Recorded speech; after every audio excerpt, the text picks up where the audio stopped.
आज मला गावाला जायचं होतं, त्यामुळे स्वयंपाकाला सुट्टी दिलेली होती. म्हणून सकाळी लवकर उठून तिकडे नेण्यासाठी म्हणून मी केक तयार केला. केक एवढा छान आणि सॉफ्ट सॉफ्ट झालेला होता ना. ही जी रेसिपी मी आधीच्या व्हिडिओमध्ये दिलेली आहे, तो नक्की बघा.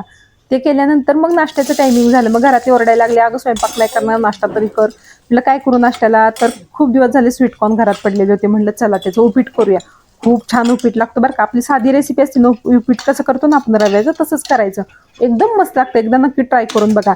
आणि ते करताना ना थोडीशी अशी खरवड चांगलं परतल्यामुळे नाही खरवड तयार होते. एक नंबर लागते खरवड, माहितीये का? त्या उपीटापेक्षा ती खरवडच आम्ही जास्त करून खातो.